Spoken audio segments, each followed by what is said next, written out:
Have you ever laid awake at 2 a.m. replaying a conversation wondering what you should have said? That's overthinking and it feels like torture, but it's really your mind trying to protect you. Hey everyone, welcome back to Scene. Today we're diving into something we've all experienced, overthinking. Let's get into it. When you overthink, you're basically running your own personal mental Olympics.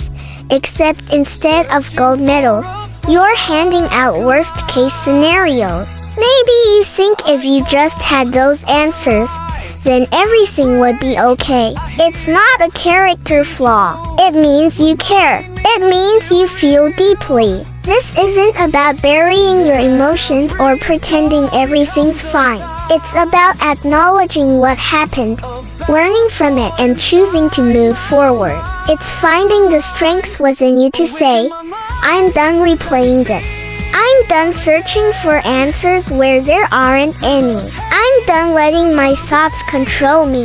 Instead, focus on what you can control. Your reactions, your actions, your choices. Take small steps.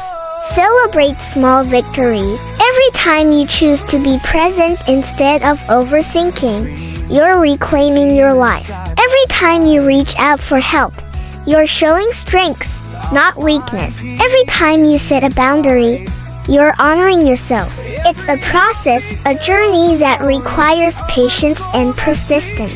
But the reward is worth it. A life left on your terms, free from the shackles of overthinking. It means that you are willing to go the extra mile to understand the world around you and your place in it. We're all figuring it out as we go. The path ahead might seem uncertain, but that doesn't mean you're lost. Trust your instincts. Take a chance. Believe in yourself.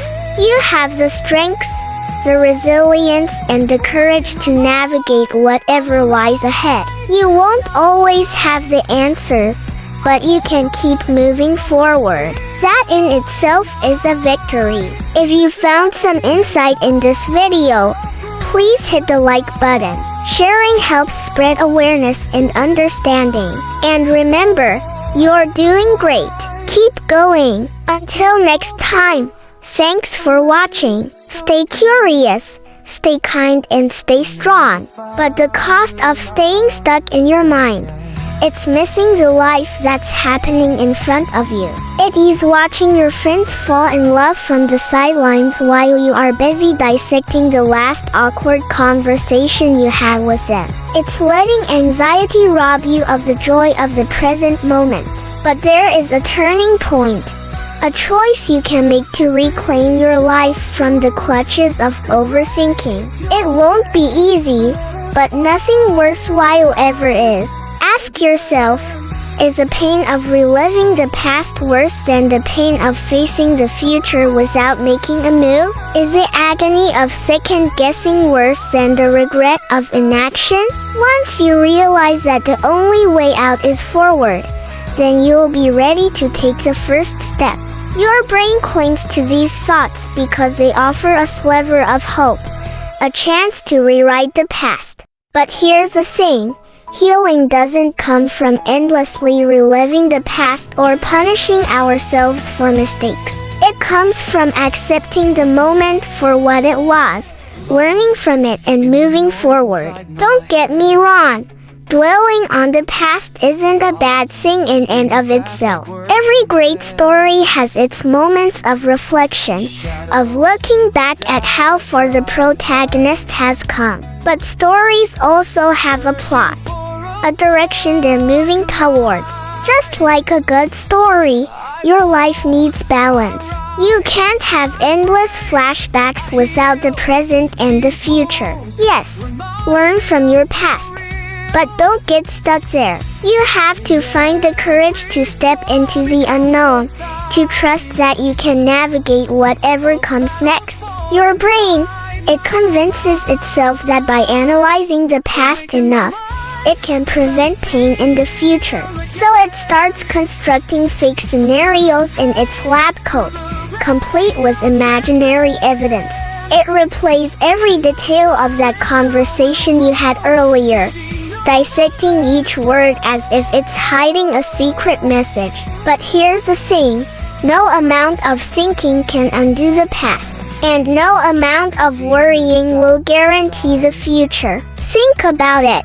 If your brain could predict the future by reading between the lines of every conversation, then fortune-telling would be a respectable profession and psychics would be on the payroll of every major corporation.